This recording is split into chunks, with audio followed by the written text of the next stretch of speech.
Bien, muy buenas tardes para todos. Les habla Claudia Manzano, directora ejecutiva regional de ILSI Norandino. ¿Qué somos en ILSI? Es lo primero para comentarles. Somos una red global de científicos que trabajamos conjuntamente en un ambiente neutral y del más alto nivel de integridad científica para proveer la ciencia necesaria con el objetivo de mejorar tanto la salud pública, el bienestar y el desarrollo sostenible. Somos una organización y funcionamos a nivel mundial. Somos 10 entidades. Estos son algunos datos importantes de nuestros resultados en el año 2023 en este modelo tripartita que nos une academia, industria y gobierno. Tuvimos más de 27 publicaciones científicas, 63 workshops, conferencias y reuniones científicas y un número de vistas en YouTube muy importante. Pero hablando de manera directa de ILSI Norandino, el año pasado recibimos 2 países, somos Colombia, Venezuela, Ecuador, Perú y Bolivia. En este momento, 5 países constituye la región de ILSI Norandino.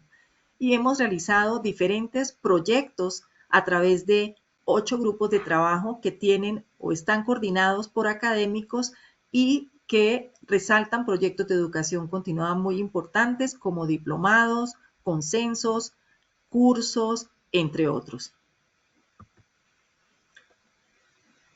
Bien, este tema es muy importante, la declaración de exención de responsabilidad. Las opiniones expresadas en las siguientes conferencias son del presentador experto científico y no reflejan aquellas del Instituto Internacional de Ciencias de la Vida, ILSI. Todas las personas que están aquí como científicos están actuando de manera voluntaria, han tenido la total libertad para preparar su conferencia y es importante que todos estemos enterados que no han recibido remuneración alguna por su participación, por lo cual les estamos inmensamente agradecidos. Paso entonces a presentarles, pero que es la persona que nos acompaña el día de hoy. Agradecemos infinitamente y por supuesto por ustedes, con ustedes que están hoy aquí acompañándonos, regalándonos una parte muy importante que es su tiempo para escucharnos. La doctora Yolanda Quintero es nutricionista, dietista, es especialista en administración en salud, es magíster en educación, directora académica del Colegio Mexicano de Obesidad y Nutrición, miembro y además fundadora de la Sociedad Mexicana de Inmunología y Nutrición, hace parte del comité directivo del Grupo Iberoamericano del Microbioma y Nutrición, autora y coautora de capítulos de libros relacionados con microbiota, VIH y con nutrición, directora académica y fundadora del Summit Microbiota México, profesional experta en manejo nutricional de personas que viven con VIH. Por supuesto, es una conferencista internacional, una colombiana de la que nos sentimos muy orgullosos y tiene más de 28 años de experiencia en el área de la nutrición clínica. La doctora Quintero nos acompaña el día de hoy con este excelente webinar que es organizado por el grupo de trabajo de ILSI Norandino sobre compuestos bioactivos. Entonces, el título de esta conferencia tan importante que vamos a tener el día de hoy es Prebióticos, Probióticos y Posbióticos, evidencias científicas y aplicaciones en la práctica clínica para la modulación de la microbiota. El objetivo que tiene la doctora Yolanda Quintero con este espacio es proporcionarles a los profesionales de la salud un conocimiento integral sobre los prebióticos, probióticos, posbióticos, destacando su papel en la modulación de la microbiota y su aplicación en la práctica clínica y su impacto sobre la salud. Entonces, bueno, a partir de este momento le damos la bienvenida a la doctora Yolanda. Estamos inmensamente agradecidos y es un honor para ILSI Norandino contar el día de hoy contigo, doctora Yolanda. Adelante. Bueno, muchas gracias por esta presentación, a ti por tu invitación, Claudita, de verdad que para mí es todo un honor. Muchísimas gracias el poder estar aquí con ustedes, esta gran oportunidad, pues como colombiana, muy orgullosa que me siento, pero también el sentir que puedo traspasar estas fronteras y que esta es una oportunidad muy grande para hablar de un tema que me encanta realmente, como tú misma lo decías, dentro de nuestro gran objetivo, el objetivo de poder entender cómo esto realmente puede llevarse a la práctica clínica, cómo podemos mejorar la salud de nuestros pacientes a través de este tema maravilloso que, si podríamos resumirnos de alguna manera, es el mundo de los bióticos, ¿no? Que cada día ha evolucionado más que lo que pasaba hace un mes, hace 2 meses, ya hoy está totalmente en evolución. Entonces, hoy quiero traerles precisamente eso de última mano, qué se está hablando, qué se está diciendo, y bueno, ese gran objetivo de que ustedes se vayan con conocimientos muy sólidos, muy firmes con respecto a esto y cómo lo pueden llevar a la práctica con sus pacientes. Entonces, muchísimas gracias y voy entonces a compartir mi pantalla para poder dar inicio a nuestra conferencia.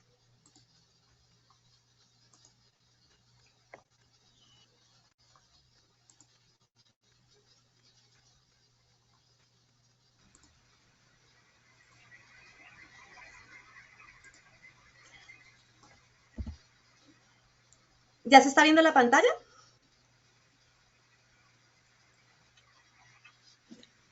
Perfecto, se ve perfecto. Bueno, muy bien.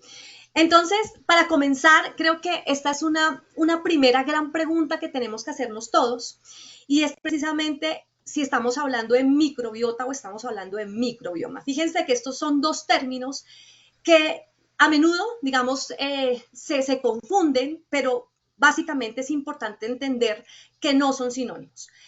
La microbiota describe básicamente los diferentes microorganismos o esa comunidad de microorganismos presentes en un medio determinado y digamos que se analizan desde un punto de vista taxonómico, lo cual vamos a ver posteriormente. Vamos a hablar de géneros, vamos a hablar de especies, vamos a hablar de filos.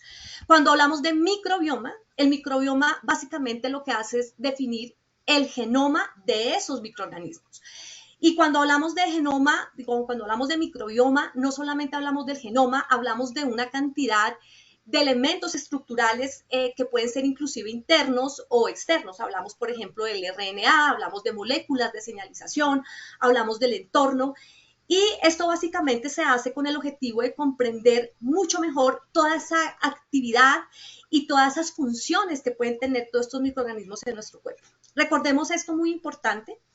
Y es que los seres humanos tenemos más o menos de 7 a 9 veces mayor número de bacterias que células propias en nuestro cuerpo. Entonces, eso nos permite entender y pensar que realmente estamos frente a una colonización grandísima a partir de nuestros microorganismos. Datos importantes, y esto lo hago también en pro de que antes de poder hablar específicamente de ese mundo de los bióticos, tenemos que entender de la microbiota, tenemos que entender que sobre ella es que verdaderamente van a actuar todos esos bióticos, y por eso me tomé también un poco el espacio para poder hablarles de lo que es la microbiota. Entonces recordemos que la microbiota, fíjense que del peso corporal, puede pesar entre 1 y 2 kilos más o menos, que el 95% de esas bacterias se encuentran en el tracto gastrointestinal, que esos microorganismos son entre 10 y 50 veces mucho más pequeños que las mismas células humanas. Y un dato muy lindo también y muy importante es que la microbiota de cada persona es única. O sea, la microbiota que cada uno de nosotros tenemos es como una huella dactilar. Y eso también nos hace únicos. La taxonomía, entonces, como les decía anteriormente, la taxonomía es como esa clasificación y ese ordenamiento que hay de los microorganismos. Entonces, la microbiota, básicamente, como lo decíamos anteriormente, es un gran conjunto de microorganismos que viven en el cuerpo humano, que se agrupan de acuerdo con su filo, con su género, su especie. Vamos a ver en esta diapositiva la parte izquierda, donde hablan básicamente de que fíjense que existen básicamente 6 grandes filos, que son las actinobacterias, los bacteridetes, los firmicutes, las fusobacterias, las proteobacterias y las verrucomicrobias.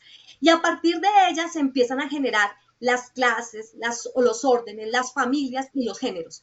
Esto es una cosa, digamos, extensa. Hay una persona que admiro mucho en México, que es la doctora Ana Burguete, que cuando habla precisamente de este tema dice, es que eso es un mundo mágico y misterioso. Literalmente es así. Fíjense, y de esto cómo cada vez la investigación nos está haciendo pensar más que esto se puede extender, que esto puede ser mucho más grande y que cada vez vamos avanzando más sobre estas bacterias maravillosas.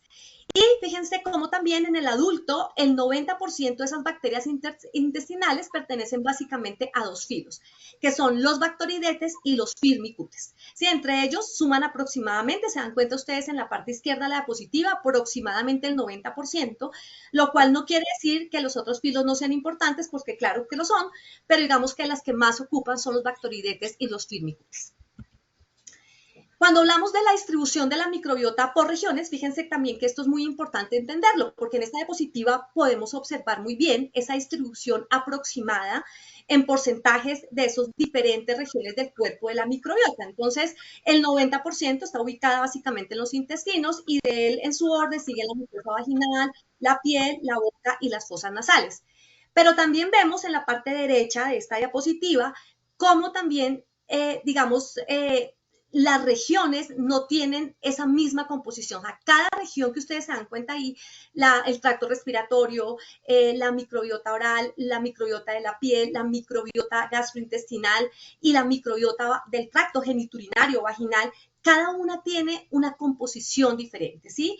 Por ejemplo, vemos aquí, es muy fácil verlo, que la microbiota, por ejemplo, del tracto urinario, del geniturinario, es la que posee menos diversidad. Eso no quiere decir que sea menos importante, sino que básicamente los lactobacillus son como los únicos que colonizan esa zona, versus, por ejemplo, la microbiota gastrointestinal, donde ustedes ven que hay una gran colonización de bacterias.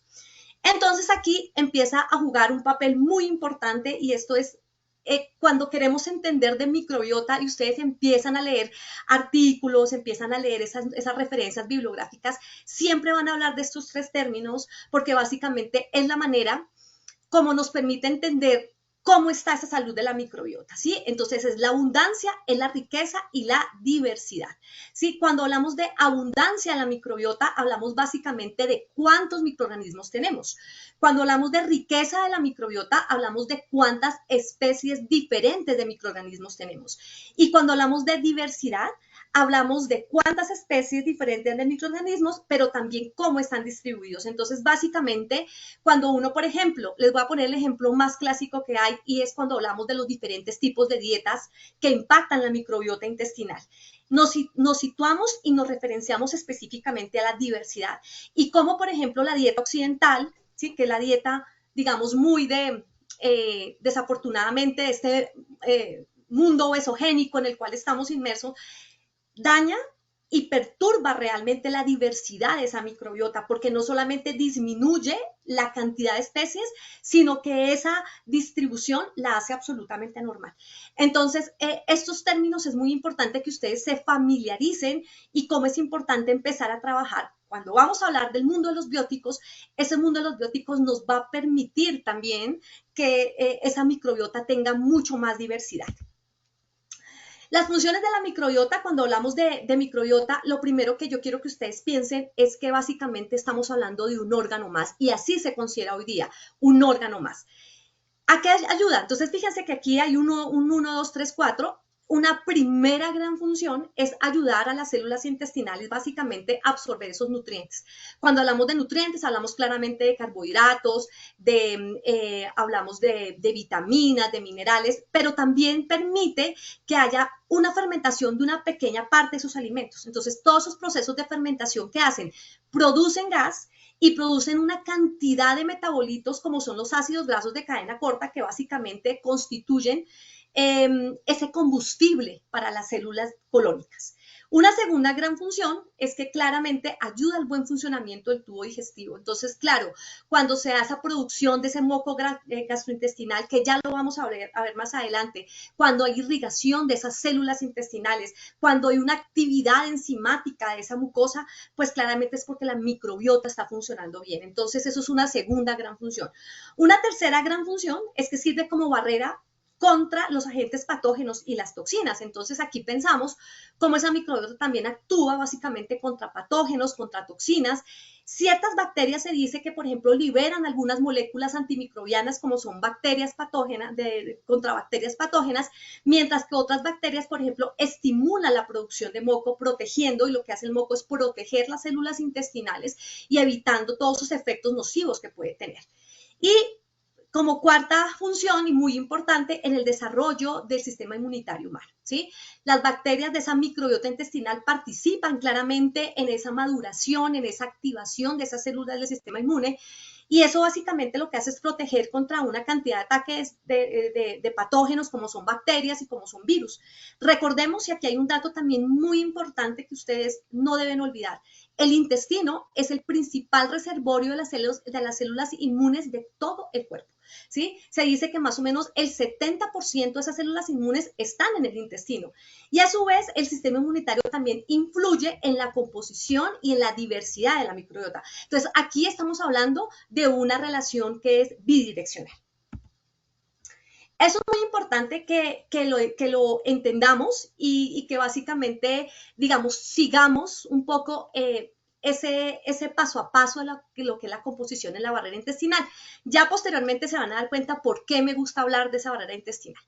A ver, el epitelio intestinal, que es básicamente lo que ustedes ven ahí, es el componente central para el inicio de la respuesta inmunitaria en las mucosas, y eso básicamente se da ante la presencia de unos antígenos cuando se está expuesto básicamente a una multitud de bacterias y de antígenos que pueden provenir básicamente de lo que ustedes ven en la parte superior, que es la alimentación. Entonces, existen barreras de defensa muy importantes frente a los patógenos. Primero, el epitelio. Entonces, el epitelio, que es lo que ustedes ven en la parte superior, digamos, básicamente está cubierto de una sustancia compuesta de glicoproteínas y de mucina. Esa sustancia que es como mucosa, que se le llama moco, literalmente, es la primera barrera de defensa física ante los patógenos, ¿sí?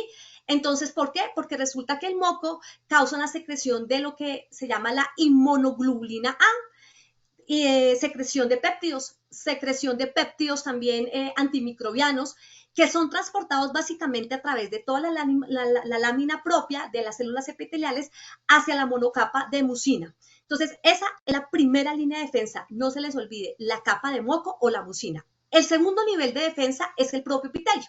Entonces, esas células que provienen de esa invasión de esos microorganismos, básicamente también digamos, esa protección está dada a partir de esas células epiteliales que son capaces de funcionar como una barrera contra esos productos microbianos que básicamente son lipopolisacáridos y esas endotoxinas presentes en el intestino. Y el tercer nivel de defensa está dado por las uniones estrechas. Las uniones estrechas son eso que ustedes ven ahí como en color beige, un poco más oscuro, como en color curúa, más o menos. Esas son las uniones estrechas. Ellas básicamente lo que hacen es prevenir el paso de esas micromoléculas. Durante un proceso inflamatorio, piensen ustedes, cualquier enfermedad que esté dada con una respuesta inflamatoria de bajo, de moderado grado, esas uniones estrechas básicamente lo que hace es que pueden ser rotas, pueden ser interrumpidas, y eso que hace permite el paso, por ejemplo, de microorganismos hacia la lámina propia.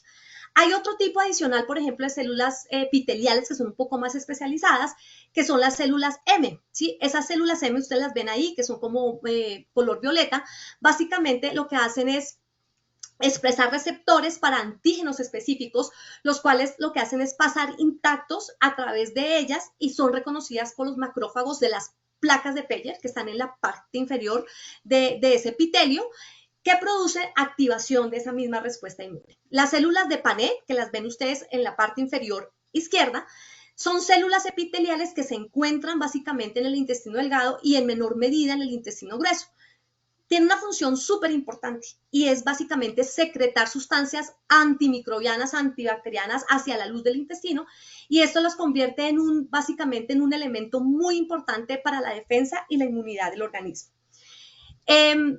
Aquí hay algo también muy importante y es la interleuquina 22. Esa básicamente es una citoquina que es inmunomoduladora, que pertenece a la familia de las interleuquinas 10 y que básicamente también se constituyen en esa barrera de defensa. Entonces miren qué importante entender cómo está conformada de una manera perfecta, porque esta es una manera perfecta de cómo funciona nuestra barrera intestinal, y también lo que pasa un poco, ya les voy a mostrar ahora más adelante, cuando existe toda esa disbiosis y ese paso de esas endotoxinas y lipopolisacáridos. Esto simplemente quise traérselo para que ustedes vean, digamos, de forma real cómo se ve la estructura del intestino. Entonces, fíjense los enterocitos, cómo se ven de de bien, básicamente esas células absorbentes permiten esa digestión, permiten esa digestión de agua y de nutrientes. Las células caliciformes, que básicamente tienen una función súper importante, y ahí se puede ver, es que me encanta esa foto, porque lo muestra perfectamente cómo esas células caliciformes secretan esa mucosa, secretan ese moco tan importante. Y las células de Panet, que la ven ustedes en la parte izquierda de la diapositiva, que tienen una forma como piramidal, y básicamente ocupan el fondo de las criptas de Lieberkühn, y su función es básicamente secretar sustancias, como lo decíamos, antibacterianas hacia la luz del intestino. Entonces, esto es básicamente lo que se ve en la vida real. Ahora, ¿qué es importante? Entender que la microbiota tiene varios estados. El estado de la eubiosis, que es un equilibrio, ¿no? Entonces, yo traté de que la inteligencia artificial, yo juego mucho con la inteligencia artificial, y cuando le pedí que me mostrara algo relacionado con la eubiosis, me mostró esto y creo que lo manifiesta muy bien. Es un equilibrio. Ustedes ven todo ahí en una sana paz, en un equilibrio, en una homeostasis. Esa es la eubiosis, ¿sí? Cuando la microbiota está en equilibrio. ¿Qué pasa en la disbiosis? Cuando hay cualquier cambio en esa composición de esas comunidades bacterianas comensales habituales, ¿sí? Entonces, cuando empieza a surgir esos daños, esos cambios por alguna situación, se presenta la disbiosis. Pero también ya ese es un último término que estamos, digamos, manejando mucho hoy día en el mundo de la microbiota, y es la rebiosis. La rebiosis como gran objetivo, y eso es un gran objetivo terapéutico que debemos tener nosotros como profesionales de la salud, y es el restablecimiento de esas comunidades bacterianas dañadas. Aquí empieza a jugar un papel muy importante este mundo maravilloso de la medicina de precisión y la nutrición de precisión, donde podamos entender qué comunidades en realidad tenemos limitadas o qué comunidades tenemos dañadas para poder hacer un restablecimiento precisamente con los bióticos de esas comunidades. Todavía nos falta un poco para llegar allá, pero básicamente ese es el gran objetivo, hacer rebiosis pues, de nuestras comunidades. Entonces, es muy importante entender, y voy a situarme un poco en la disbiosis, porque claramente los probióticos están, y los prebióticos y los bióticos están enfocados hacia poder trabajar sobre estas disbiosis. ¿Qué es la disbiosis? Es también llamada disbacteriosis, ¿sí? O sea, hoy día es un término que también se está acuñando de una manera muy importante, y digamos que se puede definir también como una microbiota deteriorada. ¿A qué se relaciona o con qué se relaciona? Con básicamente cualquier cambio en la composición de las comunidades bacterianas comensales habituales. ¿Qué quiere decir eso? Tenemos unas comunidades bacterianas que son totalmente normales, que son benéficas, ellas son las comensales. Y cuando empiezan a haber cambio en estas comunidades, pues básicamente vamos a tener disbiosis. Existen 3 criterios por los cuales uno podría pensar, digamos, que una persona puede tener disbiosis. Primero es porque hay una disminución de esas bacterias benéficas o comensales, porque hay una expansión o un crecimiento excesivo de esas bacterias que son potencialmente peligrosas, como son los patobiontes, y por una reducción o una pérdida de la diversidad microbiana. Ya sabemos qué es diversidad, entonces cuando se pierde esa diversidad o cuando básicamente se reduce esa diversidad, ya hay una disbiosis. Entonces hay una evidencia muy fuerte que básicamente sugiere que la microbiota modificada puede tener un impacto y una importancia sobre la fisiología del huésped a través de canales diferentes, incluidas, por ejemplo, una mayor recolección de energía, cambios, por ejemplo, en el sistema inmunológico, una señalización metabólica, digamos, diferente, y también las vías inflamatorias. De todo eso hablaremos mucho más adelante, pero es importante que nos familiaricemos muy bien con este tema, porque básicamente los bióticos van a actuar sobre esto. Y es muy importante también que entendamos cómo hay una interacción muy importante entre los hábitos de vida y entre la microbiota intestinal. No solamente, digamos, la alimentación es la causa de esa disbiosis, que sí es un factor fundamental y creo que es el más importante de todos, pero eso no significa que, por ejemplo, factores como el sedentarismo, como por ejemplo la ingesta crónica de medicamentos, no solamente de antibióticos, ojo, la ingesta crónica de medicamentos, la falta de sueño, el estrés fisiológico, el estrés psicológico, puede provocar disbiosis, y por lo tanto estados inflamatorios, y todo aquello contribuye a un desarrollo, pues digamos, de la enfermedad a largo plazo. Entonces todo esto también vale la pena considerarlo, porque la dieta, aunque juega un papel muy importante, y hablando de dieta en el buen sentido de la palabra, lo que significa dieta como un modo de vida, un modo de alimentación, es muy importante. Todos esos otros factores tienen que empezar a jugar un papel muy importante cuando queremos hacer esa rebiosis también de la microbiota. Esa es una diapositiva que la utilizo mucho y realmente me encanta, es una diapositiva que me la prestó mi gran amigo, el doctor César Ochoa. Él es una persona de la cual he aprendido gran parte de lo que sé de microbiota y si está acá, no sé si está hoy conectado, si está, gracias doctor por todas sus enseñanzas. Y esto es una diapositiva que él hizo y que me encanta porque realmente nos permite entender cómo es ese comportamiento de la microbiota. Entonces vamos a ver a través de esta diapositiva una microbiota sana que está en la parte izquierda y quiero que me sigan un poco y la microbiota disbiótica o patológica que está al lado derecho. Entonces vamos a pensar cómo esas comunidades de bacterias que básicamente colonizan esas diferentes regiones del intestino en el ser humano tienen un impacto muy importante sobre la salud, sobre lo que estamos buscando, que es un estado de salud óptimo, y cómo esas bacterias y esos nutrientes básicamente en una microbiota sana aportan energía, aportan nutrientes al cuerpo mediante procesos de fermentación de sus componentes que son no digeribles en la dieta y en el intestino grueso y permiten básicamente un mantenimiento y un balance muy importante entre el metabolismo del huésped y entre el sistema inmunológico. Ahora, ¿qué pasa? Vamos al lado derecho de la diapositiva. Existen muchos factores que pueden ser factores genéticos, pueden ser factores ambientales, ¿sí? De los cuales hablamos anteriormente, que pueden alterar esa composición de la microbiota y traer consigo muchas consecuencias negativas, promover esos factores o esas situaciones, esos procesos de inflamación y enfermedades gastrointestinales y claramente pueden contribuir también al desarrollo de enfermedades, por ejemplo, como la diabetes y como la obesidad. Entonces vamos a ver en esta parte, esta diapositiva, cómo la disbiosis es capaz de producir un daño, básicamente la permeabilidad intestinal, lo cual favorece esta translocación bacteriana. Entonces las bacterias traslocan, rompen, si ustedes se dan cuenta, rompen esas uniones estrechas. Básicamente los lipopolisacáridos son esos metabolitos y son esas endotoxinas que son capaces de traslocar. Básicamente pasan del origen a la circulación y esto es lo que se denomina básicamente un intestino con fugas o un leaky gut, ¿sí? Esto conlleva básicamente a una inflamación crónica de bajo grado que es considerada patológica y que hoy día, digamos que se convierte en una de las teorías más fuertes y más consistentes con respecto a la diabetes y la obesidad. Entonces, fíjense cómo aquí es tan lindo porque compara una microbiota sana versus una microbiota patológica y cómo es importante también actuar sobre ella. Y vemos aquí también cómo la disbiosis está asociada no solamente a obesidad y diabetes, está asociada, o sea, hasta este momento y a la fecha, hay muchas pruebas que confirman que realmente esa microbiota está asociada con el desarrollo de enfermedad cardiovascular, cáncer, enfermedades respiratorias, diabetes, enfermedad inflamatoria intestinal, en fin.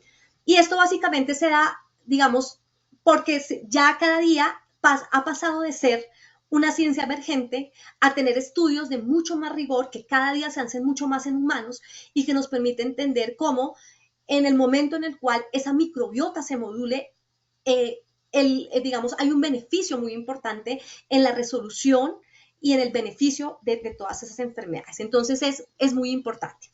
Entonces ya nos contextualizamos un poco con respecto a lo que es la microbiota, lo que es la eubiosis, la disbiosis, la rebiosis, que es muy importante.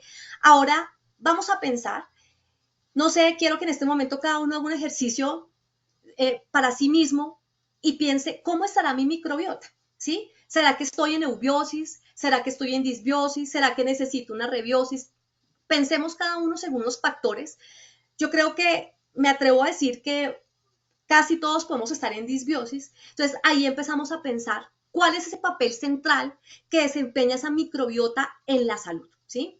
¿Cómo podemos cuidar realmente nuestra microbiota, de nuestra propia microbiota? Porque para poder hacerlo con nosotros, yo siempre digo, lo primero que tenemos que hacer es con nosotros mismos. Hay muchos estudios y muchos estudios científicos que, claro, se han interesado en cómo poder modular esa microbiota, en cómo poder hacer esa rebiosis en la microbiota, cómo poder de alguna manera cambiar esa perturbación en esa composición y poder mantener equilibrada esa microbiota lo mejor posible. Y la respuesta está aquí. Esta es la primera gran respuesta y yo espero que ustedes, antes de pensar en cualquier otro tipo de suplementación, digamos, pensemos en la comida real. ¿Cómo la comida real nos puede aportar realmente esas bacterias benéficas? ¿Cómo podemos, a través de los alimentos, poder modular esa microbiota que tenemos? Podemos reemplazar esos microorganismos nocivos por microorganismos benéficos. Y la idea con esta primera diapositiva es que pensemos esa influencia que tienen los probióticos de la comida real, los prebióticos de la comida real, los polifenoles y los fermentados que hacen parte de esos probióticos y prebióticos y que están a primera mano. Y yo, miren, yo vivo en México. México es un país también muy rico, con una diversidad en sus alimentos maravillosa, pero siempre hablo de Colombia. Y nosotros tenemos un país absolutamente bendecido. Tenemos un país donde siempre vamos a tener alimentos de primera mano que nos van a dar precisamente estas fuentes principales de comida real. Entonces, antes de hablar de lo otro, quiero que pensemos en esto como la primera manera de poder modular nuestra microbiota. Y claro, habrán momentos en los cuales es muy importante el contar con situaciones de suplementación. Yo estoy totalmente de acuerdo. Y esta es una primera guía. Aquí les traigo una guía que nos va a permitir avanzar acerca de este tema. Son las directrices mundiales de la Organización Mundial de Gastroenterología. Ellos todo el tiempo las están actualizando. Esta es la última actualización que tenemos de febrero del 2023 y nos habla acerca de los probióticos y los prebióticos. Vale la pena leerla, es de acceso libre, o sea, usted la puede descargar de Google. Entonces, pues aquí simplemente estoy dándoles unas pinceladas de lo que se trata, pero me gusta mucho porque lo primero que nos hacen y nos proponen es tener como un respeto por esas definiciones que han sido, digamos, muy bien aceptadas durante muchos años, que nos permita también tener como una coherencia en la forma en que se utilizan estos términos, ¿sí? Una forma científica, como también se pueden utilizar dentro de los productos, digamos, que utilizamos hoy día. Entonces, ¿por qué lo dicen? Porque hoy día, digamos que se han acuñado otros términos como inmunobiótico, paraprobiótico, e incluso hay un término que ustedes lo han escuchado que se llama probiótico fantasma, así literalmente lo dicen.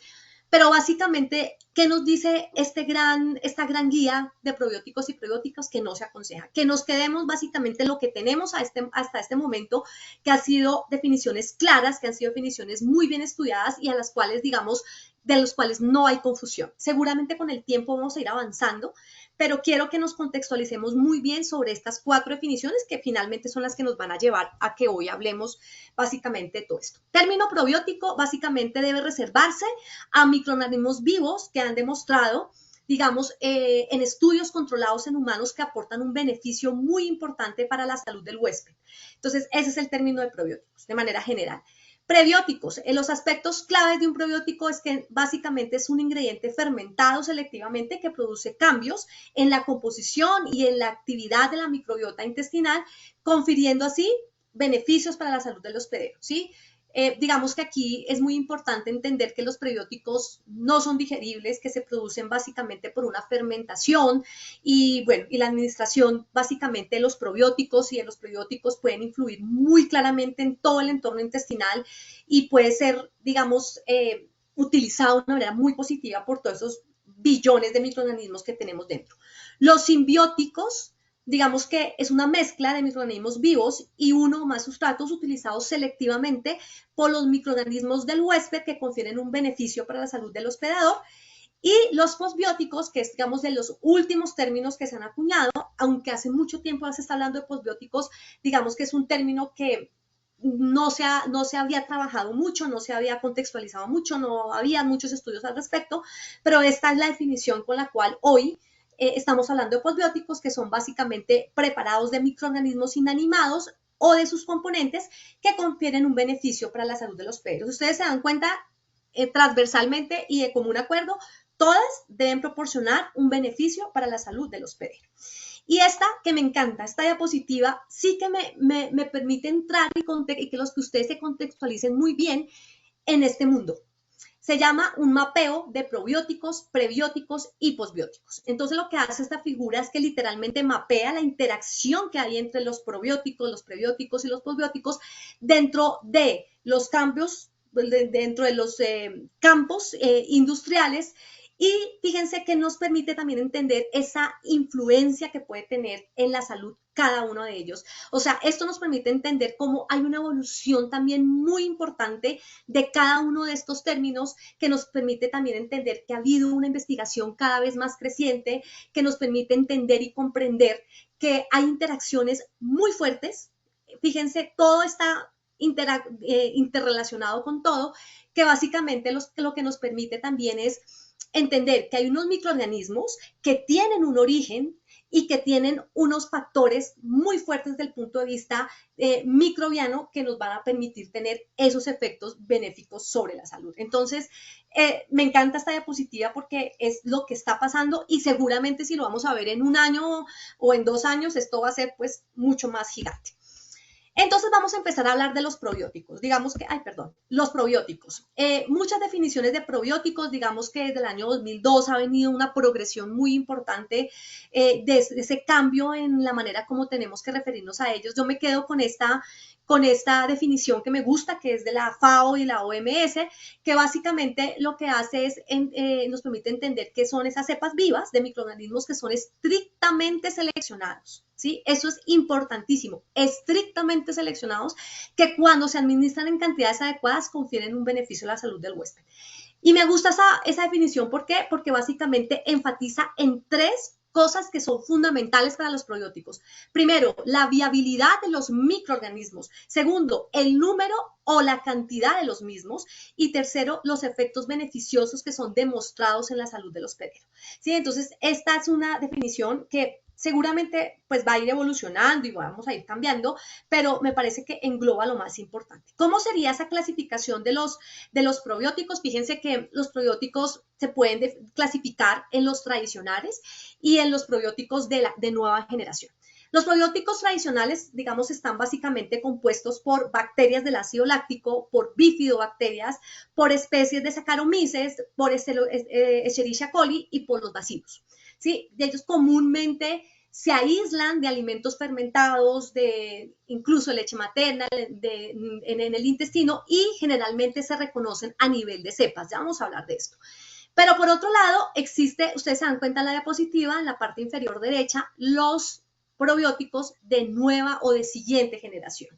Ellos provienen básicamente de bacterias que son bacterias benéficas o comensales y en ellos se están aplicando unos conceptos y unos criterios mucho más estrictos, unas regulaciones de seguridad mucho más estrictas que los que se están planteando o los que hasta ahora veníamos manejando con los probióticos tradicionales. Ellos también pueden contener organismos que pueden ser genéticamente modificados para que estén dirigidos a enfermedades específicas. Estos probióticos de nueva generación hacen parte de esa nueva medicina, esa nueva nutrición de precisión a la cual vamos a ir avanzando y seguramente llegaremos. Simplemente en esta diapositiva quiero mostrarles cómo, digamos, es un esquema del eje intestino-órgano y su relación con los probióticos, cómo se demuestra que hay una influencia muy importante de esa microbiota intestinal en toda la salud, en la salud sistémica detallada.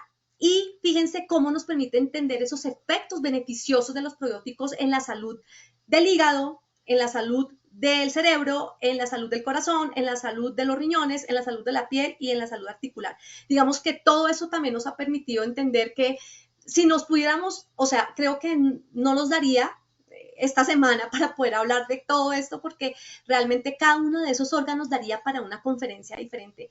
Pero sí es muy importante, digamos, el comprender que este desarrollo de cada día más probióticos que estén específicamente diseñados para cada uno de estos órganos, pues nos permite también entender que hay un papel muy importante en que los probióticos están llamados a mejorar la calidad de vida de los pacientes y a mejorar también los resultados en salud, sobre todo porque tenemos una sociedad que cada día está envejeciendo más y que seguramente necesitamos de más opciones terapéuticas para ofrecerles mejor calidad de vida. Entonces creo que los probióticos también están llamados a eso. Vamos a entrar en una parte muy linda de esta conferencia y sobre todo porque me gusta, porque es la parte práctica. O sea, es el entender cómo podemos definir un probiótico y cómo podemos llevarlo, digamos, a nuestros pacientes. Vamos a primero, digamos, comprender que existe como un acuerdo a nivel mundial en que los probióticos deben denominarse de acuerdo al Código Internacional de Nomenclatura y Clasificación de los Organismos Procariotas. Eso es muy importante, o sea, esto está regido bajo un código muy importante. Y ese código que nos dice, la identificación de un probiótico debe incluir, uno, un género, ¿sí? ¿A qué se refiere el género? Se refiere a un grupo de especies de microorganismos con cualidades que son similares, con características físicas, productos o requerimientos metabólicos. Ese es el género. Segundo, una especie. ¿Qué es una especie? Es un grupo de cepas que ellas comparten básicamente numerosas propiedades que son estables. Y la cepa, que es una población de microorganismos que básicamente descienden de una única célula o de un aislamiento de un cultivo puro. La importancia de conocer la nomenclatura de una cepa probiótica radica, y esto es muy importante, escuchen esto por favor porque esto les permite a ustedes tomar las mejores decisiones en salud, y es que la cepa probiótica, digamos que es la que define los beneficios para la salud específico de cada especie, ¿sí? Entonces ahí es donde, por ejemplo, acá les traigo 3 ejemplos que son súper fáciles. Entonces tenemos los Lactobacillus casei, DN 114001. Tenemos los Lactobacillus gasseri, que son KS13. Y tenemos los Bifidobacterium longum, MM2. ¿Sí? Entonces, los lactobacillus y las bifidobacterias básicamente son el género. Los casei y los casseri y los longum son las especies. Y los códigos DN114, KS13, MM2 son las cepas concretas de cada especie. Y esto es lo que nos va a permitir entender para qué o cuál es el uso de cada uno de estos probióticos, ¿sí? Antes digamos, de avanzar un poco más en esto, es importante también entender los mecanismos de acción de los probióticos. Y esto, digamos que también es importante para algo que les voy a hablar posteriormente. Y es entender, o sea, esta imagen es muy, muy bonita porque representa básicamente esos mecanismos de acción. Primero, los probióticos están llamados ¿a qué? A hacer adhesión celular, ¿sí? Entonces, básicamente, cuando hacen adhesión celular, miren el número 1, básicamente estamos hablando de que se representa por una adhesión de mucinas y de defensinas, ¿sí? Segundo, exclusión competitiva. ¿A qué se refiere eso? Los probióticos inhiben básicamente o disminuyen el crecimiento de otras bacterias mediante este proceso que se denomina exclusión competitiva. Entonces, la modificación del ambiente bacteriano, la secreción de las bactericinas, todo esto hace que haya exclusión competitiva. Y básicamente las bacterias empiezan como a competir por esos receptores que están ubicados en la célula del intestino del huésped para adherirse a la mucosa y hacer, digamos, atenuar esa colonización de las bacterias patógenas. Esa es la exclusión competitiva. También se dice que, digamos, dentro de esa exclusión competitiva, ellos pueden cambiar como el medio ambiente produciendo ácido láctico, produciendo ácido acético, que básicamente lo que hace es disminuir ese pH intracelular del enterocito. Entonces, es muy importante también este segundo mecanismo de acción. Tercero, el reforzamiento de la barrera epitelial. Entonces, los probióticos, esto es también maravilloso porque ellos lo que hacen es reparar esa función de barrera justo después del daño, ¿sí? Y eso es lo que hace que haya más expresión de esos ARN mensajeros y proteínas de esas uniones estrechas, y esto conlleva a que haya una estabilización de esas uniones estrechas y reparación de esa barrera que está rota. Recuerden cuando les hablé de esa barrera intestinal. Por eso era mi objetivo mostrarles una diapositiva anterior para que ustedes ya pudieran entender mucho mejor esta parte.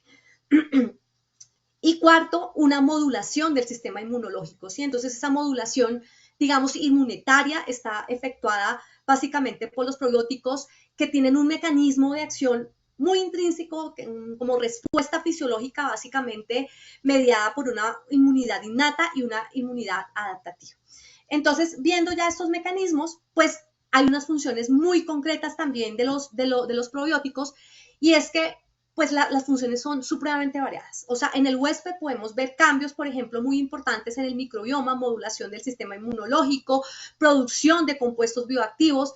Digamos que todos esos mecanismos de acción de los que hablábamos anteriormente sobre la salud intestinal, sobre la función inmune, sobre resultados en salud, claramente varían según la cepa o según la formulación específica, pero en general todos los probióticos pueden tener efectos beneficiosos, pueden tener efectos, por ejemplo, sobre la producción de ácidos grasos de cadena corta, de ácido láctico, de producción de esos péptidos antimicrobianos, modular la producción y secreción de ácidos biliares, que es muy importante.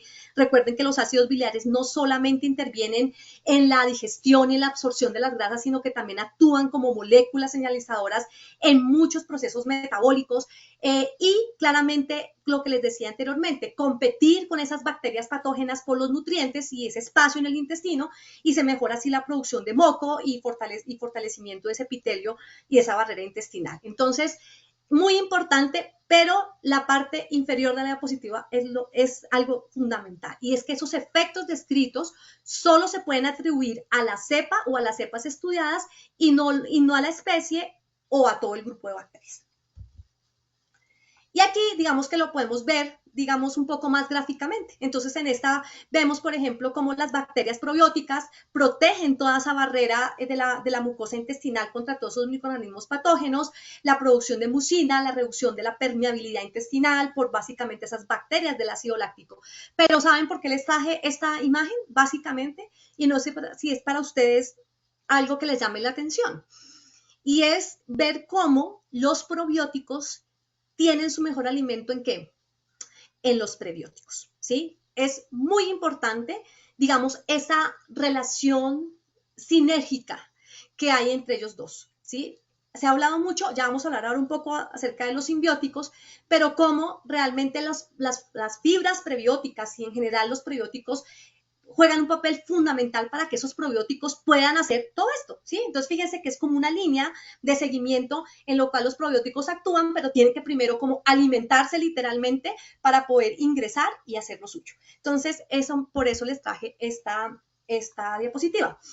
Y aquí también, entonces, fíjense cómo esos efectos benéficos que son demostrados en los probióticos, que son demostrados, digamos, o solamente aplicables a la cepa y a la condición clínica, que han sido estudiadas o han sido evaluadas por estudios clínicos controlados, por revisiones sistemáticas, y que es muy importante que no pueden extrapolarse a otras cepas de la misma especie. Entonces, el mejor ejercicio es este. Fíjense que existe un gran género que se llama los lactobacilos, ¿cierto? Todos los conocemos. Pero resulta que los lactobacilos, por ejemplo, tenemos los plantarum, tenemos los reuteri y tenemos los rhamnosus. Tenemos muchos otros, pero digamos que esto es solamente un ejemplo para que ustedes puedan comprender mejor esto. Ok. Y aparte de eso, cada uno de ellos tiene una cepa. Entonces, los plantarum 299V, ¿qué hacen? Mejoran los síntomas del intestino irritable. Los lactobacillus reuteri DSM 17938 acortan los tiempos de diarrea y los cólicos infantiles.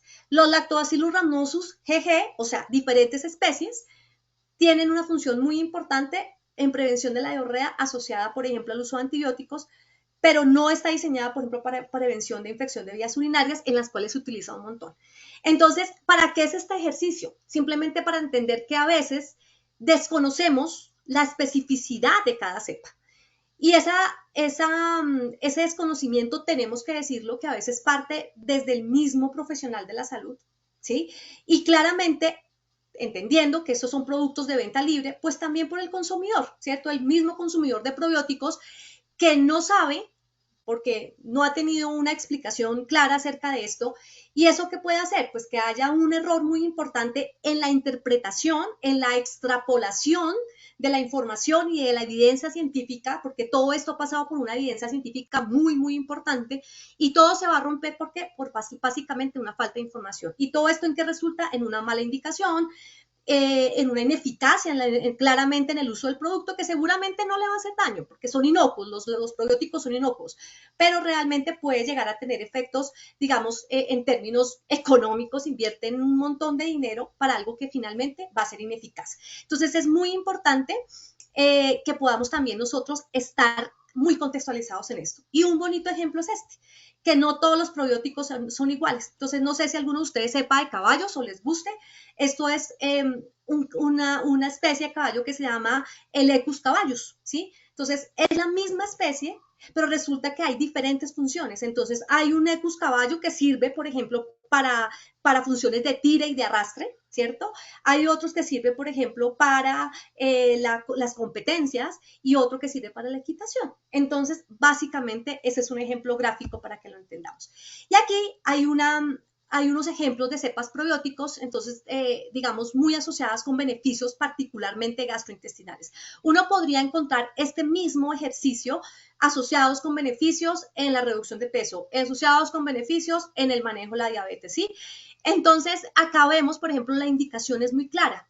¿Qué pasa? Por ejemplo, para diarreas asociadas a antibióticos, fíjese que hay probióticos para la prevención, hay otros, por ejemplo, para tratamiento, para adultos, para niños, es diferente claramente, para, por ejemplo, cólicos, para síndrome de intestino irritable, para colitis ulcerativa. Creo que en esto, y la traje precisamente porque hay pacientes muy complejos y esos pacientes complejos son estos, precisamente que tienen estas enfermedades gastrointestinales que a veces uno dice, ¿qué le doy?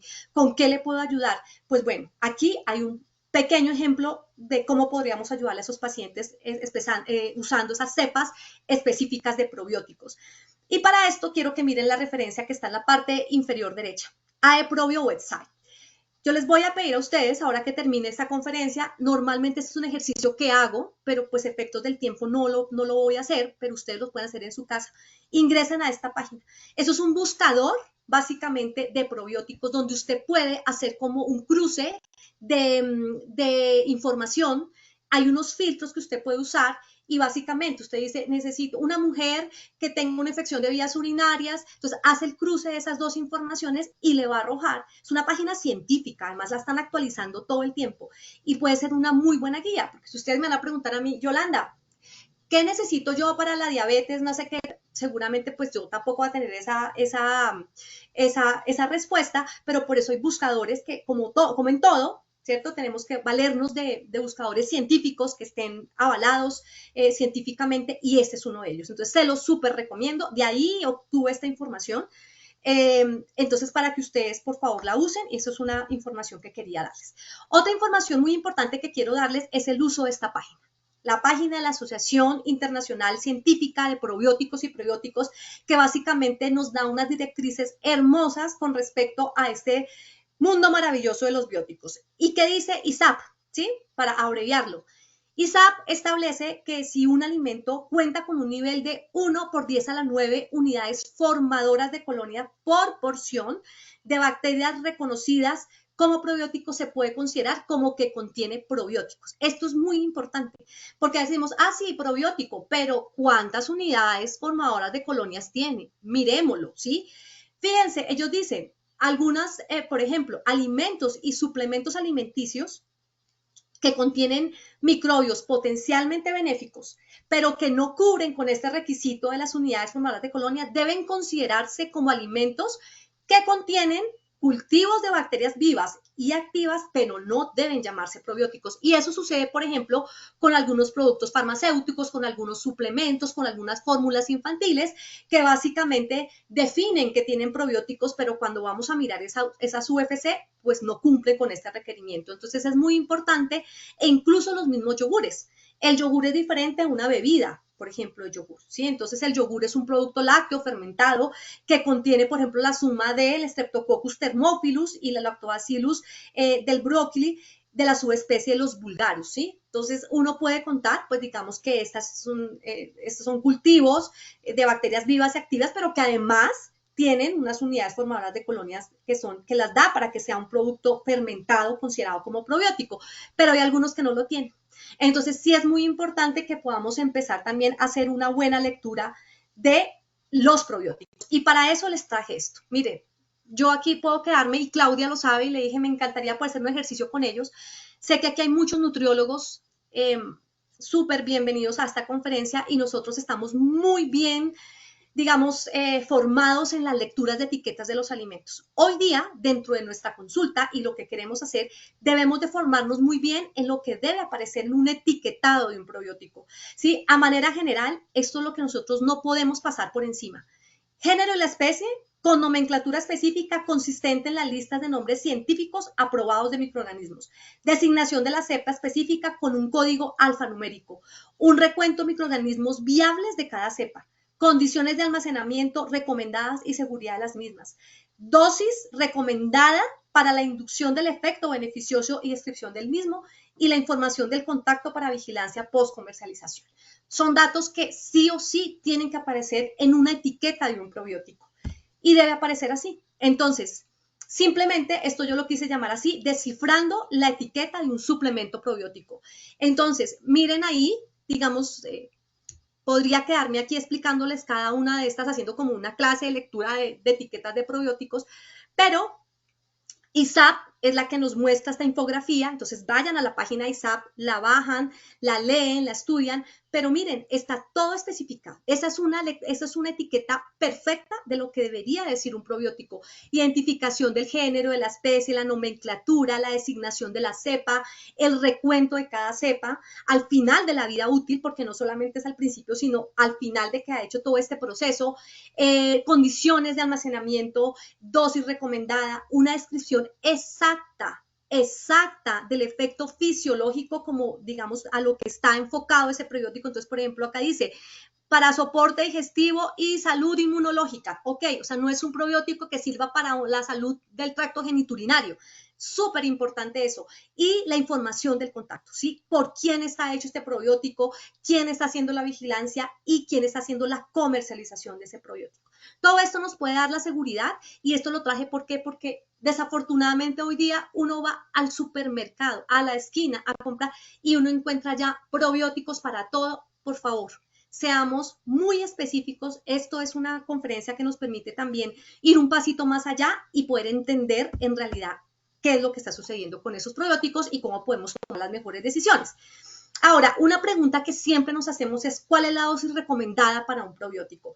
Entonces, aunque muchos productos, digamos, de venta libre de probióticos normalmente, digamos, suministran entre 1.000 y 10 millones de unidades formadas de colonia por dosis, digamos que todavía no se ha establecido y no se va a establecer porque esa dosis varía según la cepa y según el producto. Por ejemplo, hay uno que se llama, ahí les puse el ejemplo, el Bifidobacterium longum con su especie el longum 35624, que con 100 millones de UFC día le logra a usted aliviar síntomas de síndrome de intestino irritable, con 100 millones, que eso es poquito.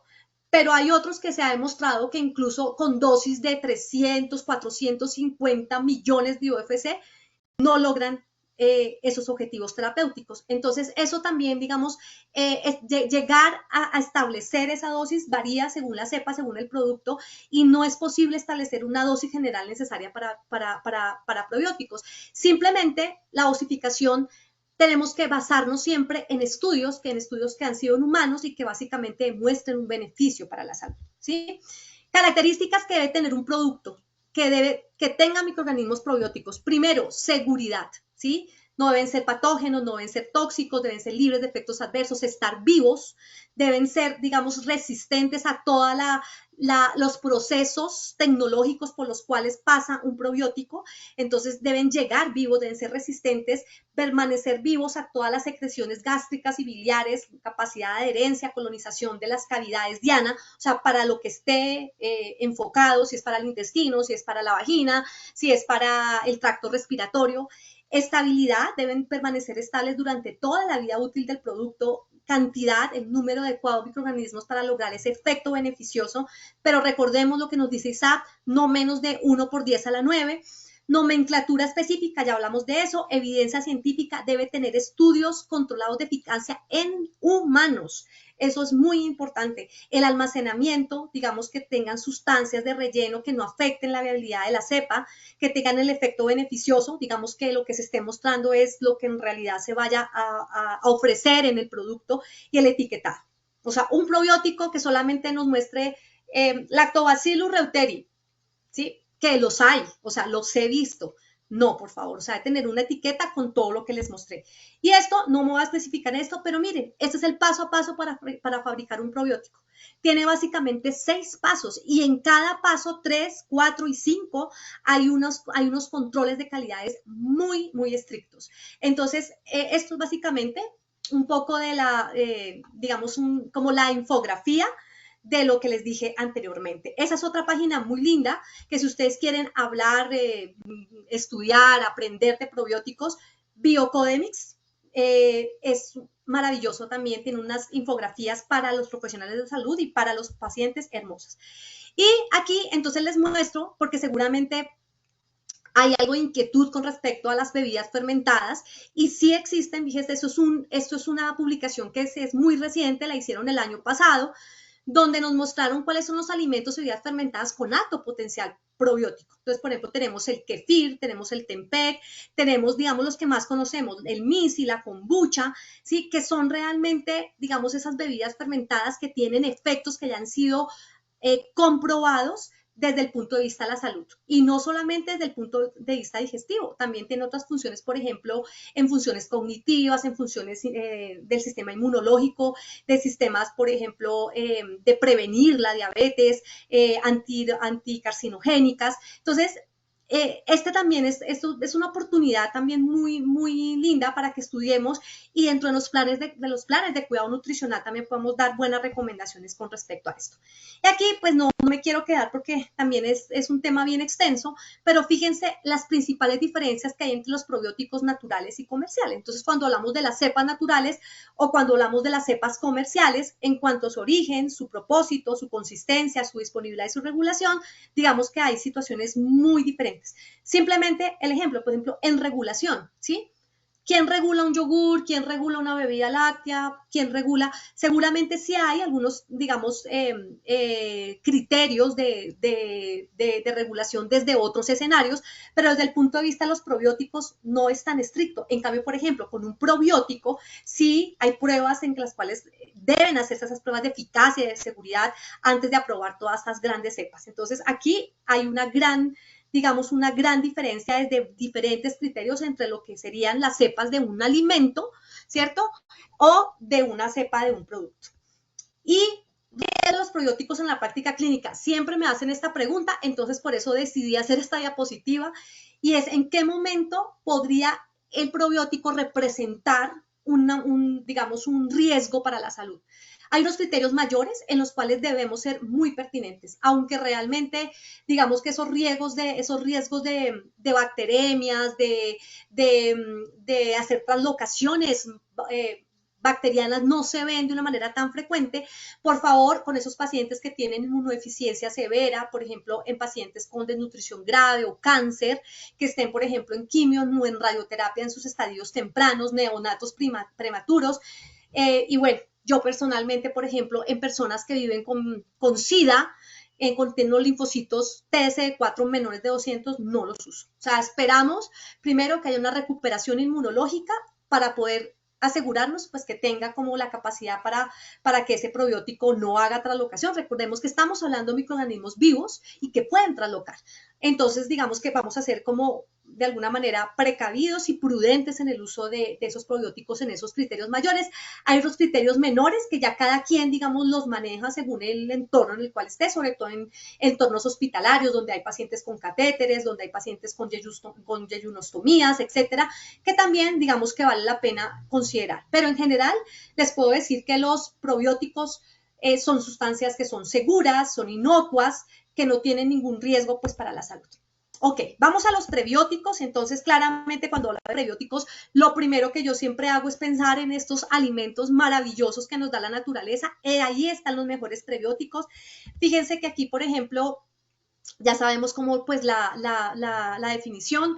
Los prebióticos más conocidos son la oligofructosa, los fructooligosacáridos, que hacen parte de este grupo, la inulina, los galactoligosacáridos, la lactulosa y claramente los oligosacáridos de la leche materna, pues digamos que son unos muy bien conocidos y muy bien estudiados.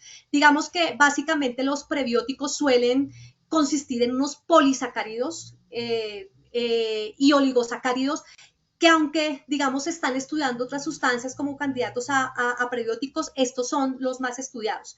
¿Cuáles son esos candidatos a nuevos prebióticos? Los almidones resistentes. Hay unos estudios ya muy, muy avanzados. En México, la UNAM, que creo que es una universidad que es muy conocida, la universidad pública más grande de México, está haciendo unos estudios hermosos con respecto a los nuevos prebióticos y claramente esos están dentro de los estudios que se están haciendo dentro de las nuevas investigaciones.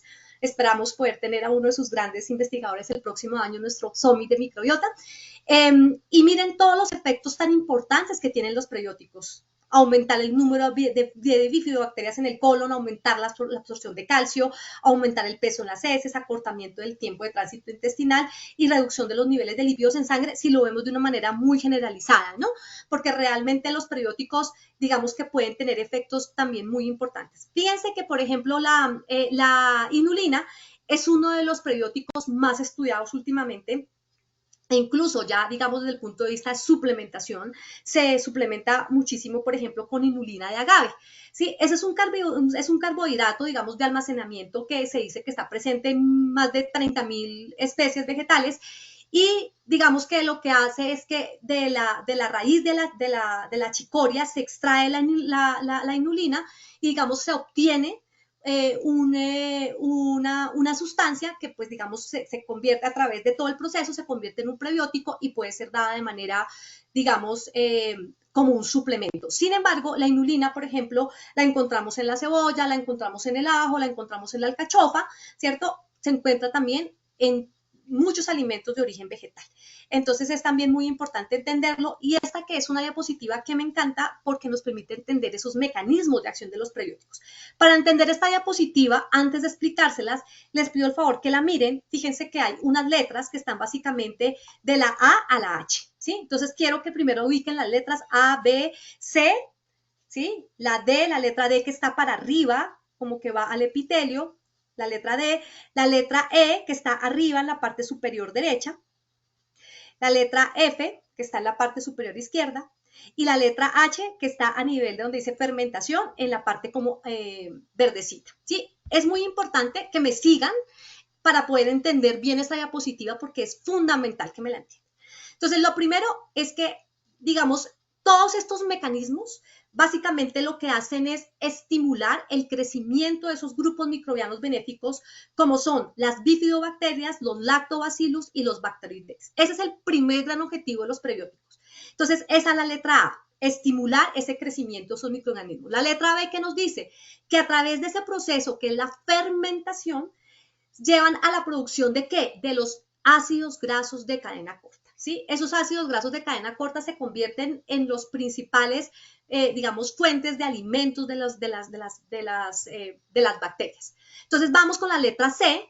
La letra C, cuando se producen esos ácidos grasos de cadena corta, entonces hay una disminución básicamente de los patógenos por el proceso de exclusión competitiva y una disminución del pH luminal. Vamos a la letra D, que es la que sube, ácidos grasos de cadena corta sube. Entonces, ¿qué pasa? Que hay un impacto, esos ácidos grasos de cadena corta también tienen un impacto en la regeneración del epitelio y en la síntesis de mucina. Vamos con la letra E, entonces cuando pasa la barrera, la producción de esas hormonas, hay un impacto muy importante también en la producción de las hormonas de la saciedad, de insulinotrópicos, de hormonas reguladoras de la sensibilidad a la insulina, y una disminución en la grelina. ¿Y todo esto en qué se ve representado? En una disminución en el sobrepeso, en la obesidad, en un aumento de la sensibilidad a la insulina y una homeostasis de la glucosa.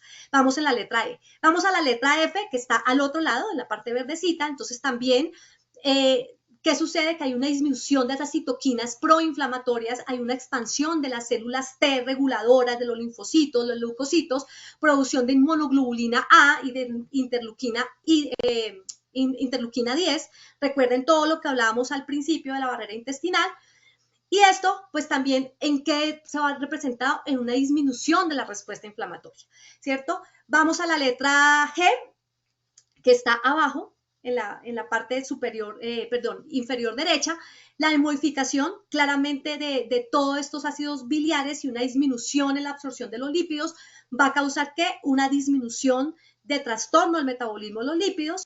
Y la letra H que está arribita, está en verdecito claro, ¿qué nos permite todo esto? también hacer una regulación de todas esas enzimas lipogénicas en el hígado, en el músculo, en el tejido adiposo, y todo esto hace que se aumente la actividad de la lipoproteína lipasa, claramente favoreciendo ese metabolismo de esos triglicéridos. Este es el mecanismo de acción de los probióticos. Por eso, dentro de nuestras recomendaciones nutricionales, de nuestros planes de cuidado nutricional, no puede faltar esos prebióticos. Y no puedo pasar por aquí sin hablar de los almidones resistentes. Muy importante que entendamos este término, porque básicamente seguro que todos entendemos que el almidón es un hidrato de carbono complejo que está formado por moléculas de amilosa, amilopectina. Pero, ¿qué hace el almidón resistente? Son esas fracciones de almidón que no son metabolizadas por las enzimas del tubo digestivo, ¿cierto? Y esto se le conoce básicamente como almidón resistente. Entonces, el almidón, digamos, tiene una estructura que es en gránulos y al ser calentado se gelatiniza y cuando se enfría se produce un proceso que se llama la retrogradación. Y allí se forman como unas estructuras que son cristalinas que se comportan como la fibra. ¿Sí? Entonces, aquí se comporta como un alimento prebiótico. Existen, digamos, en la naturaleza 5 tipos de almidones resistentes. Sin embargo, el tipo AR3, o sea, el almidón resistente tipo 3, es el que más ha sido estudiado. Está formado básicamente por el enfriamiento del almidón que ha sido procesado y la formación de este almidón resistente. A este almidón se le ha atribuido, digamos, toda esa reorganización molecular de la amilosa, convirtiéndola en una amilosa retrógrada que es proveniente de ese proceso de gelatinización. No puede faltar que dentro de nuestras recomendaciones nutricionales le expliquemos al paciente cómo se consigue el almidón resistente. Mire, es simplemente somos latinos, nos gustan los tubérculos, el arroz, la pasta, etcétera. Se cocinan como se cocina cualquier otro alimento sin ningún problema. El tiempo que se debe pasar en la refrigeración, fíjense que he estudiado un montón y no hay un tiempo, digamos, en los cuales haya como una unanimidad en el tiempo. Hay unos que hablan de 4 horas, 8 horas, 12 horas, 24 horas, pero no menos de 4 horas se refrigera. En ese momento, entonces ya sucede todo este proceso del cual les hablé, se convierte en un almidón resistente, se puede volver a calentar sin ningún problema. Se le dice al paciente ya después de que ha pasado, no sé, 8 horas o las 12 o las 24 horas que ustedes quieran, se vuelve a calentar, es opcional y ahí ya tenemos un prebiótico, ¿sí? Y el almidón resistente tipo 3 es una de las mejores alimentos que existen para la microbiota. O sea, las bacterias van a estar absolutamente felices. Y miren esos beneficios. O sea, cuando hay esa generación, digamos, cuando hay un consumo de almidón resistente en humanos, hay una generación también de ácidos grasos de cadena corta que tienen efectos sobre la salud de la microbiota, sobre la saciedad, sobre el peso y la composición corporal, sobre el metabolismo de la glucosa y de los lípidos. Entonces, bienvenidas sean esas recomendaciones tan sencillas, de verdad, y que de verdad para el paciente, pues son muy beneficiosas. Y tampoco puedo pasar por aquí sin hablar acerca de los polifenoles. Simplemente esta diapositiva, recordemos que los polifenoles son los nuevos prebióticos, aunque ya, digamos, han venido siendo estudiados hace mucho tiempo, pero hoy día está mucho más fuerte, una evidencia mucho más gruesa, el estudiarlos como esos prebióticos. Recordemos que son compuestos bioactivos que se encuentran en todos los alimentos de origen vegetal, que ellos básicamente alteran la composición de la microbiota, protegen la salud humana, preservan la homeostasis y, digamos, exponen y muestran características prebióticas bien importantes. Básicamente, los prebióticos de los polifenoles incluyen esa inhibición de las bacterias patógenas, el establecimiento de los probióticos, la reducción de la producción de esas endotoxinas, como los lipopolisacáridos, que finalmente lo que hacen es que desencadenan una respuesta inmune proinflamatoria. Aquí están los polifenoles más importantes, digamos, los que encontramos normalmente, que son los flavonoides, los ácidos fenólicos, las ligninas, los estilbenos, los taninos y las cumarinas, ¿sí? Aquí, digamos que esta diapositiva también es muy gráfica, nos permite entender que no solamente es el vino tinto y no solamente es el té verde, sino que hay una gran cantidad también de alimentos que nos permiten poder hacer estas recomendaciones dentro de los planes de cuidado nutricional. Vamos avanzando. Entonces, vamos a nuestro tercer grupo, que son los simbióticos. No estaba considerado, digamos, dentro del título, pero es muy difícil yo pasarme de los prebióticos a los posbióticos sin por lo menos mencionar a los simbióticos. Básicamente, la definición nos dice que los simbióticos son una mezcla de probióticos y prebióticos que afectan beneficiosamente al huésped, mejorando la supervivencia, la implantación de suplementos dietéticos microbianos vivos en el tracto gastrointestinal, que estimulan el crecimiento y activan el metabolismo de unas bacterias que son promotoras de salud y mejoran así el bienestar del huésped. Fíjense que esta es una definición un poco más amplia de la que hablamos al principio, ¿no? La razón principal, digamos, para utilizar un simbiótico es que un verdadero probiótico sin su alimento prebiótico no sobrevive bien, ¿sí? Y eso, digamos que es una teoría que ya está muy, muy, muy fuerte. Sin la fuente de ese alimento, digamos, necesario para el probiótico, pues el probiótico tendrá una mayor intolerancia al oxígeno, tendrá un pH mucho más bajo, tendrá una temperatura no viable. Entonces, lo que hace el prebiótico de alguna manera es como volver fuerte al probiótico para que sobreviva. Los estudios básicamente han demostrado que al aprovechar todos esos beneficios de los prebióticos y los probióticos en una relación básicamente sinérgica, pues hace que que haya una mejor viabilidad de los probióticos y que esas bacterias buenas en esos sistemas digestivos aumenten y se multipliquen. Los simbióticos, digamos que se puede decir que funcionan de muchas maneras y básicamente lo que hace primero es mejorando o modulando las actividades metabólicas intestinales y haciendo, digamos, o permitiendo el mantenimiento de la bioestructura intestinal. Y aquí también es importante, es importante entender, perdónenme, no sé qué pasó, perdón. Aquí es muy importante entender, aquí es muy importante entender que para poder llegar a realmente ser un simbiótico, han tenido que ser estudiados primero los probióticos de una manera individual, o sea, que tengan esas características que cumplan con un verdadero probiótico, igual en el caso de los prebióticos, ¿sí? Entonces, cuando ya cada uno ha sido estudiado de una forma individual, entonces ya, digamos que se procede de una forma un poco más industrial a poder elaborar el simbiótico, ¿sí? Y es muy importante también, por ejemplo, esto que les muestro acá es como la combinación de esos probióticos, esos prebióticos que son utilizados ya como simbióticos, o sea, en su mezcla han sido utilizados ya como simbióticos y que se han demostrado pues con efectos beneficiosos para la salud. Entonces, por ejemplo, cuando se hace la unión de unas bifidobacterias animalis, un lactobacillus acidophilus, unos lacticacebacillus paracasei con inulina, pues digamos que eso ya es un simbiótico que está establecido, que está, digamos, plenamente identificado, porque ya cada uno de ellos ha sido identificado como saludable. Entonces, es muy importante que esto lo entendamos.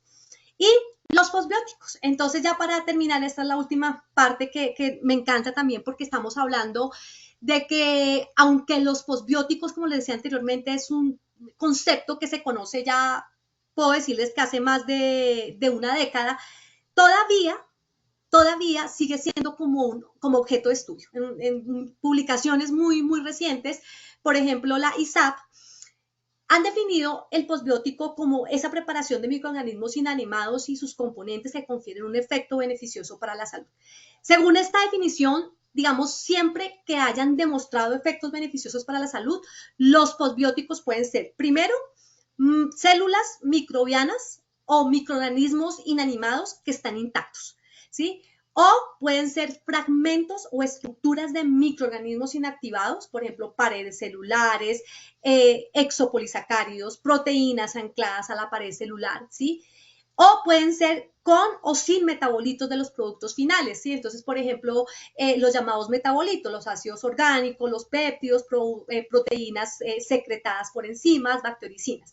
Entonces, no obstante que ya veníamos con los probióticos, con los probióticos, con los simbióticos, pues ahora se nos aparecen los posbióticos, donde nos dicen, pues son inanimados, no son microorganismos vivos, son inanimados, pero ya no solamente son los genomas, ¿cierto? Sino es todos esos metabolitos y todos esos fragmentos a células microbianas, digamos que pueden causar también beneficios. Esto hace parte de una red de investigación hermosa también que hoy día está, digamos, llevando como digamos, como esa banderita en este mundo de los bióticos. Entonces, digamos que sí tenemos que decir que los posbióticos, digamos, tienen una influencia muy, muy positiva sobre la microbiota, sobre el sistema inmunológico, y se puede decir que, digamos, que cuando estamos frente a esa posibilidad de poder tener cada día más recursos terapéuticos que sean eficaces para poder revertir la disbiosis y recuperar esa homeostasis intestinal, pues aquí tenemos los posbióticos. Su efecto beneficioso es, recuerdan, la exclusión competitiva, la potencia esa exclusión competitiva, ofrecen esa protección a través de la secreción de muchos mediadores defensivos y estimulan también la síntesis de muchos nutrientes esenciales. Y eso es muy importante. Pero básicamente aquí es muy importante entender que el colon es donde se producen muchos de los posbióticos. Y digamos que se hace a través de una fase que se llama fermentación colónica en el colon. Durante la fermentación colónica, que básicamente es la descomposición de las sustancias prebióticas y de fibra no digerida en la dieta por parte, por ejemplo, de la microbiota intestinal, se generan compuestos beneficiosos para la salud, como los ácidos grasos de cadena corta, por ejemplo, la vitamina K, la vitamina B. La vitamina K, por ejemplo, es uno de los posbióticos que más se han considerado y más se han estudiado, los aminoácidos, péptidos antimicrobianos, que básicamente previenen el crecimiento y previenen las actividades de muchas bacterias dañinas, ¿sí? Muchos sustratos, por ejemplo, carbohidratos como son los polisacáridos, también brindan, por ejemplo, muchos efectos beneficiosos, por lo que se consideran también posbióticos. Uno de los beneficios más conocidos de los posbióticos es la capacidad que tienen para poder cambiar y modular el microbioma intestinal hacia una composición saludable. Entonces, hoy día se le está dando mucha importancia a esto. Sin embargo, y como en todo, digamos, como lo hemos venido hablando en los diferentes bióticos anteriores, pues digamos que para tener ese tipo de preparación y poder llamarse realmente posbiótico, deben cumplir criterios. Primero, un perfil de seguridad y tolerancia positivo que esté garantizado en condiciones de uso recomendadas. Tiene que tener una composición, una descripción detallada de la composición, ¿cierto? Debe tener una eficacia también en cuanto a los efectos benéficos que deben estar científicamente también demostrados, y deben también tener una descripción precisa del proceso para obtener esas bacterias inanimadas, ¿sí? O sea, eso se llama inactivación, ¿sí? Una prueba de inactivación de las bacterias. Entonces ya se dan cuenta que esto es otra cosa, ¿no? O sea, esto ya es un mundo un poco más específico, donde la industria empieza a jugar un papel supremamente importante. Y la forma de preparación de los posbióticos básicamente tiene 3 pasos. O sea, si usted quiere hacer un posbiótico, tiene que primero pasar por una fermentación. Esa fermentación, digamos que el objetivo es dejar a las bacterias vivas crecer y producir básicamente un máximo de componentes que sean de interés para lo que usted quiera, ¿cierto? Un segundo paso que se llama la colecta, donde se colectan literalmente las bacterias y todos los compuestos que serán como la base para todo el proceso. Y tercero, la inactivación. La inactivación es el paso, digamos, más importante de la fabricación de los posbióticos, y para ello, digamos que se pueden utilizar muchos métodos. El que más se utilizan es la pasteurización, la esterilización, o sea, básicamente tratamientos térmicos. Pero también, por ejemplo, hoy día la industria está utilizando, por ejemplo, algunos procesos se llaman como presión alta, luz pulsada, porque realmente a veces inactivar realmente estos microorganismos no es fácil. Entonces tienen que tener, digamos, una capacidad instalada, claramente una infraestructura muy especial para poder hacer esa preparación de los posbióticos, ¿sí? Diferente a, por ejemplo, los prebióticos, los probióticos, los simbióticos. Estos posbióticos son mucho más especiales. Estos son algunos de los posbióticos que han sido han sido más estudiados. Y, digamos, pueden incluir básicamente, fíjense que en el lado izquierdo de la diapositiva, esos son los posbióticos en general. E incluso ahí está, por ejemplo, el GABA, ¿sí? Que se utiliza, ustedes saben que pues es el principal neurotransmisor, ya lo están, digamos, comercializando como un posbiótico, el butirato, muchas vitaminas, por ejemplo, la vitamina K, bueno. Pero digamos que estos que les muestro acá, como los ácidos grasos de cadena corta, los polisacáridos, los péptidos bioactivos y el ácido láctico, han sido los más estudiados y han sido, digamos, los que más se les ha podido entender la definición y el uso. Entonces, es muy importante también ver cómo hay muchos catalogados, pero también es todavía una ciencia un poco emergente en la cual los estudios todavía no son lo suficientemente sólidos, por ejemplo, en humanos, para poder demostrar esta capacidad. Pero en estos que les muestro acá, estos 4, ya hay estudios en humanos, ya está la capacidad, digamos, de alguna manera instalada para poder demostrar que es un postbiótico de alta eficacia en humanos. Y si ustedes quieren entender un poco más los postbióticos, nuevamente los invito a que visiten la página de ISAP. Hay unas infografías muy interesantes y específicamente con respecto a los postbióticos. Por ejemplo, aquí nos dicen qué es un postbiótico y qué no es un postbiótico. Y la definición de un postbiótico explicada. Fíjese, en términos de preparación, en términos de inanimado, en términos de componentes. Entonces, todo esto yo creo que también hace parte un poco del autoaprendizaje, ¿cierto? Todo lo que podemos aprender de este mundo maravilloso hace parte también de lo que podamos leer y sobre todo pues de páginas que sean científicas. Y ya para terminar, esas sí son mis últimas diapositivas, pues quiero, digamos que no quiero pasar por acá sin mencionarles este futuro hermoso que nos espera a través de los probióticos de próxima generación, esos probióticos que están enfocados hacia la estimulación de la respuesta inmunológica, mejorar esas enfermedades, realmente cada una de las enfermedades del tracto gastrointestinal, a recuperar esa barrera intestinal, a modular, por ejemplo, el metabolismo de las personas con obesidad, a mejorar la sensibilidad a la insulina o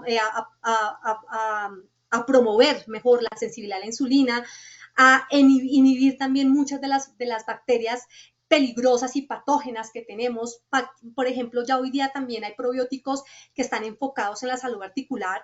Hay ya estudios bastante también rigurosos con respecto a eso y efectos antioxidantes que, como bien sabemos todos, pues digamos que el estrés oxidativo pues juega un papel supremamente importante en todas las enfermedades crónico-generativas. Entonces aquí también hay un papel muy importante y en eso estamos, en los probióticos de próxima generación. Y los quiero invitar también a que consulten esta guía rápida si quieren entender un poco más de qué son los probióticos. Este es un recurso que fue elaborado para profesionales de la salud, donde hablan acerca de la historia y la eficacia, la seguridad de los probióticos y prebióticos. Tiene la última actualización 2022, pero claramente nos cuenta acerca de qué son, la historia, los beneficios, efectos específicos para cada una de esas enfermedades, la seguridad que es importante en el uso de ellos y los mecanismos de acción. Entonces, acá les dejo también para que puedan consultar. Y no siendo más, les doy las gracias. Aquí está mi correo electrónico, me pueden escribir si necesitan algún documento, con muchísimo gusto. Estoy supremamente abierta a que la información y la ciencia debe ser transmitida y debe ser compartida también. Entonces, aquí están mis redes sociales y bueno, muchísimas gracias por este espacio.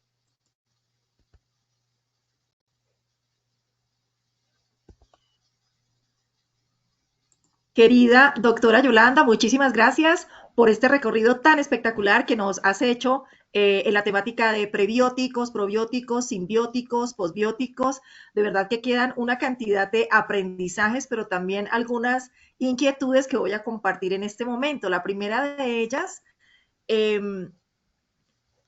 dice lo siguiente: ¿qué se puede decir o qué podrías compartirnos acerca de los efectos de la microbiota sobre el cerebro?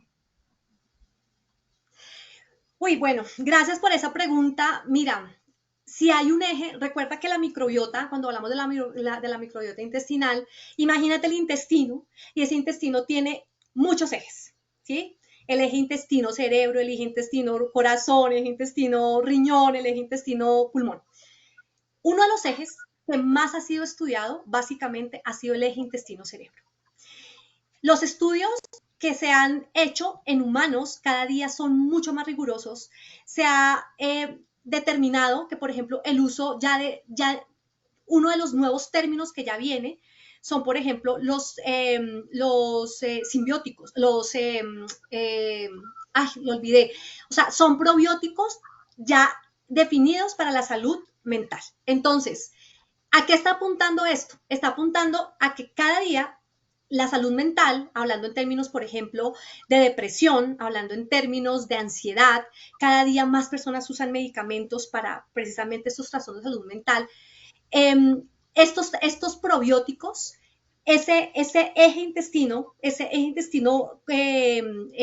cerebro, a través de muchos mecanismos, llevan a esa modulación de esa salud mental. Eso es un tema, o sea, no sabes, es un tema maravilloso que tiene un montón de, digamos, de situaciones que podríamos estudiar. Pero básicamente sí, el eje intestino-cerebro es de los más estudiados y de los que más evidencia científica hay. Espectacular, muchísimas gracias. Hay otra Y preguntita, este es un tema mega, mega apasionante y me encanta esa forma como transmites el conocimiento de una forma única, generosa, absolutamente generosa, y estamos todos como súper conectados con este webinar. Esta pregunta también resulta ser muy, muy interesante. Sabemos que actualmente se ha estado estudiando el uso de probióticos para el tratamiento de enfermedades. Y en ese sentido se definen obviamente las unidades formadoras de colonia recomendadas. En el caso de matrices alimentarias, teniendo en cuenta su estabilidad, ¿qué tanto se ha avanzado en las UFC que deben incluirse en los alimentos para tener esos efectos con enfoque preventivo más que de tratamiento? mm, eso es una gran pregunta, porque fíjate que básicamente, digamos que aquí se habla mucho acerca del tratamiento más no de la prevención, ¿no? Que esos son dos escenarios que son muy diferentes. O sea, ¿cuánto necesitas tú? De hecho, fíjate que ahora tú me haces pensar en algo súper importante y hay un documento muy lindo que sacó ISAP acerca de si es necesario que una persona sana use probióticos, por ejemplo, ¿sí? Entonces, ¿cuánto sería, si yo te digo a ti, es 1 a la 10 a la 9 unidades formadoras de colonias para poder tratar, ¿cierto?, la enfermedad? ¿Cuántas unidades de colonias serían buenas para poder prevenir? Eso, de eso no se ha hablado. ¿Sí? Y lo mismo pasa con los alimentos, además porque tú sabes que los alimentos, como les decía anteriormente, no hay como ese rigor en cuanto a la regulación, en cuanto a la estabilidad, es más hacia el uso comercial. Entonces, esa pregunta está buenísima, no te la puedo contestar porque en realidad desconozco específicamente acerca de matrices alimentarias, pero lo que sí te puedo decir es que en cuanto a los alimentos no hay como esos ejes reguladores que existe, por ejemplo, para los comerciales y sobre todo para prevención. Sin embargo, creo que si lo hacemos de una manera un poco más emotiva, y si me permites decirlo de esa manera, cuando estamos frente a un paciente y es un paciente que tú sabes que no tiene diabetes, pero que es potencialmente, que puede llegar a ser diabético porque tiene situaciones genéticas, ¿sí? Tú puedes también pensar en hacer prevención precisamente cuando pensamos en esas 5 porciones de frutas y verduras. Es lo que se me ocurre. Esas 5 porciones de frutas y verduras no tienen una razón de ser porque sí. O sea, tienen una base científica, tienen un sustento científico y seguramente no la hemos pensado en pro de la microbiota, la hemos pensado en pro de la fibra, la hemos pensado en pro de las vitaminas, de los minerales, pero tiene una función muy importante en cuanto, por ejemplo, que la fibra es el principal productor de ácidos grasos de cadena corta y ahí todo eso es lo que se desencadena, todo esto que les hablé de los prebióticos, por ejemplo, los efectos, digamos, desde el punto de vista de mecanismo de acción. Entonces, deberíamos hacerlo también desde el punto de vista preventivo. O sea, deberíamos todos enfocarnos hacia un camino más hacia la prevención que hacia el tratamiento. Eso sería como el mundo ideal. De verdad, debería ser así. Perfecto. Muchísimas gracias, doctora Yolanda. Ha sido un espacio absolutamente enriquecedor y ha sido un honor tenerte el día de hoy para ILSI Norandino y para el grupo de trabajo de compuestos bioactivos. Esperamos poder seguir y continuar trabajando de la mano contigo. Seguro que hay mucho, mucho por recorrer. Agarraditos de tu mano, que eres una experta claramente en estas temáticas y que lo disfrutas de una manera muy especial y lo transmites de una manera única. Mil gracias Gracias. a todas las personas que se conectaron. Nada, que terminen de tener una feliz noche y esperamos tenerlos pronto nuevamente con nosotros. Un abrazo grande para todos. Un beso, doctora Yolanda. Mil gracias. Lo mismo, Claudita. Un beso. Gracias. Buena noche. Feliz noche para todos. Gracias.